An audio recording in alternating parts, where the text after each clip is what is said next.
Hello दोस्तों, आइए कहानी शुरू करते हैं। एक बार गौतम बुद्ध जंगल में आराम कर रहे थे। वहीं पर एक सांप रहता था। सांप बड़ा ही नटखट और चंचल था और वह लोगों को डराता और उन्हें परेशान करता, उन पर फुसकारता था। एक दिन सांप ने बुद्ध को देखा और सोचा, यह छोटा सा इंसान मेरा क्या बिगाड़ पाएगा। चलो थोड़ा मजाक कर लेता हूँ। सांप धीरे धीरे बुद्ध के पास पहुंचा और अपनी जीभ निकालकर डराने लगा। बुद्ध शांत बैठे रहे। वह सांप बुद्ध के चारों तरफ घूमने लगा। बुद्ध ने मुस्कुराते हुए कहा, तुम डराने की कोशिश क्यों कर रहे हो? डर से किसी का लाभ नहीं होता है।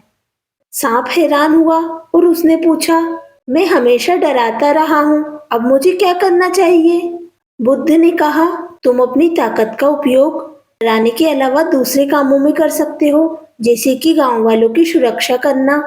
अगर तुम जानवरों और जंगल वालों की सुरक्षा करोगे तो वह तुम्हें प्यार देंगे। सांप ने सोचा और बुद्ध की बात समझ ली। अब वह जंगल के छोटे जानवरों की मदद करने लगा।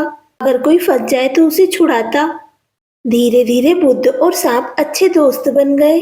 बुद्ध ने कहा, देखो, डर और हिंसा से कुछ नहीं मिलता, मदद और समझदारी में सबकी भलाई है। चलो दोस्तों, अगली कहानी की तरफ चलते हैं। अगली कहानी है एक गधे और उसके मालिक की कहानी। मालिक के पास एक गधा था। गधा बड़ा ही आलसी था। जब भी उस पर सामान लादा जाता, भी वह चलते चलते गिर जाता, कभी रुक जाता, कभी कभी तो रास्ते में आराम करने बैठ जाता। गधे की इन हरकतों के कारण मालिक बहुत परेशान थे और कहते थे, अरे यार, मैं इस गधे का क्या करूँ। एक बार मालिक गधे पर नमक की बोरियां लादकर यात्रा के लिए निकले। जब गधा नदी पार कर रहा था तो उसका पैर मुड़ गया और वह धड़ाम से नीचे गिर पड़ा, जिसके कारण उसके पीठ पर रखी बोरियां पानी में गिर गई और नमक पानी में घुल गया। अब वजन थोड़ा कम हो गया। गधे ने सोचा, अरे वाह, अब तो मैं रोज ऐसा ही करूंगा। अब गधा रोज रोज ऐसा ही करने लगा, जानकर के पानी में फिसल जाता और बोरियां गीली कर लेता।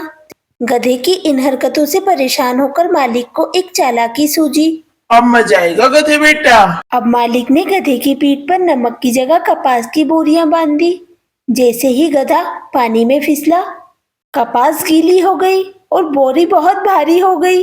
गधा बोला, इसका वजन इतना भारी कैसे हो गया? गधे की बातें सुन मालिक को हंसी आ गई। मालिक ने गधे से बोला, देखा, कामचोरी और आलस का फल कभी भी अच्छा नहीं होता। दोस्तों, अगर आपको मेरी बनाई हुई सीख भरी कहानी पसंद आती है तो प्लीज चैनल को सब्सक्राइब करो।